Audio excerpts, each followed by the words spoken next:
నాథూరాం వినాయక్ గాడ్సే గారు గాంధీని ఎందుకు చంపారో కోర్టులో 26 రీజన్స్ ఇస్తారు మిత్రమా.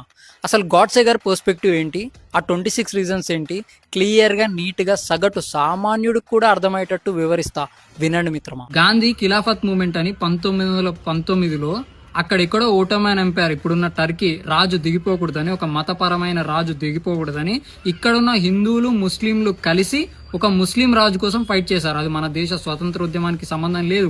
కానీ ఫస్ట్ ప్రియారిటీగా ఓటోమన్ ఎంపైర్ సామ్రాజ్యాన్ని కాపాడడమే ధ్యేయంగా గాంధీజీ ఇక్కడ ఉన్న హిందువులను ముస్లింలను కలిపి దాని గురించి ఫైట్ చేపించారు. చాలా జాగ్రత్తగా గుర్తుపెట్టుకోండి. సరిగ్గా 2 సంవత్సరాల తర్వాత, అంటే 1921లో ఇదే ఖిలాఫత్ ఉద్యమం మూమెంట్ లో భాగంగా అక్కడ కేరళలో మలాబార్ అనే ఒక ప్రాంతంలో, అక్కడ ముస్లిం డామినేటెడ్ ఏరియా, అది హిందువులని కొట్టి చంపి చాలా మందిని రేప్ చేశారు.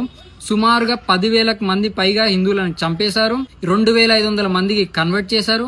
100లకు పైగా దేవాలయాన్ని ధ్వంసం చేశారు. ఇవన్నీ జరుగుతున్నా కూడా అక్కడ గాంధీ గారిని వెళ్ళి కొంతమంది అడిగారు, దీన్ని ఆపండి, ఖండించండి, ఈ ఉద్యమంలో భాగంగా మీరు సపోర్ట్ చేశారు కదా, ఇప్పుడు ఆపండి అంటే దాన్ని ఆపకుండా పైపెచ్చు దే ఆర్ బ్రేవ్, వాళ్ళు దేవుని కోసం ఫైట్ చేస్తున్నారు, వాళ్ళు మన మీద దాడులు చేసినా సరే, ఎంత హింసాకాండకి పాల్పడ్డా సరే మనం మాత్రం అహింసతో ఉండాలి, మనం మాత్రం వాళ్ళని ఏమనకూడదు, పైగా ప్రభుత్వాన్ని కూడా అప్పీల్ చేయొద్దు, అట్లీస్ట్ నిరసన కూడా వ్యక్తం చేయొద్దు. అది గాంధీ గారి పాలసీ. మళ్ళీ 1946లో నొకాలి ఇన్సిడెంట్ జరిగింది.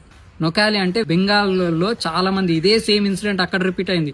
ముస్లిమ్స్ మెజారిటీ ఉన్న వాళ్ళందరూ హిందువులని వచ్చి కొట్టి రేప్ చేసి వాళ్ళని చాలా మందిని కన్వర్ట్ చేసి బలవంతంగా సుమారుగా 5,000 మంది చనిపోయారు. అప్పుడు 5,000 మంది హిందువులు చనిపోయారు, ఉమెన్ రేప్ కు గురయ్యారు. అసలు మీకు ఇమేజెస్ కూడా ఇవ్వలేను ఇక్కడ, అంత దారుణమైన ఇమేజెస్. ఇది నేను చెప్పేది కదా, ఆన్ డాక్యుమెంటెడ్ ఉన్నాయి, పేపర్ కట్టింగ్స్ ఉన్నాయి, ప్రతి ఒక్కటి ఉంది.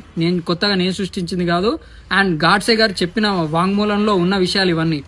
ఇంతమంది చేసినప్పుడు కూడా అక్కడ అప్పుడున్న ప్రభుత్వం 1946లో బ్రిటిష్ ప్రభుత్వము అక్కడ పోలీస్ కర్ఫ్యూని విధిస్తుంది. ఆ పోలీస్ కర్ఫ్యూని కూడా వ్యతిరేకిస్తాడు. ఎందుకు, ముస్లింలు నిరసన వ్యక్తం చేస్తుంటే మీరు వాళ్ళని ఆపుతున్నారు, వాళ్ళని ఇబ్బంది పెడుతున్నారు, కర్ఫ్యూని ఎత్తేయాలని గాంధీజీ అంటారు.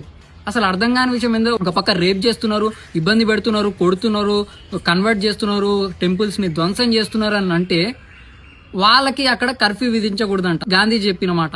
దాని తర్వాత ఇదే ఖిలాఫత్ ఉద్యమం భాగంగా మహమ్మద్ అలీ జిన్నా, మనందరికీ తెలుసు, పాకిస్తాన్ వ్యవస్థాపకులు మహమ్మద్ అలీ జిన్నా, నేను భారతదేశం మీద జిహాద్ ప్రకటిస్తున్న ఖిలాఫత్ ఉద్యమం భాగంగా అని చెప్తాడు. అంటే భారతదేశం మీద యుద్ధం ప్రకటిస్తున్నా, జిహాద్ అంటే పవిత్ర యుద్ధం వాళ్ళ దృష్టిలో ప్రకటిస్తున్నా అని చెప్తే దానికి కూడా ఆయన చాలా great patriot, Muhammad Ali Jinnah is great patriot అని అంటాడు. సో ఇలాంటి రీజన్స్ ఇవన్నీ గాడ్సేకి చాలా చాలా బాధ అనిపించాయి. అరే ఏంటిది, వన్ సైడెడ్ గా మాట్లాడుతున్నారు, ఇంత మతతత్వం, అహింస అహింస అని హిందువులను ఒక సైడ్ వాళ్ళని చాలా ఇచ్చేశారు అని. భారత్ మాతాకి జై.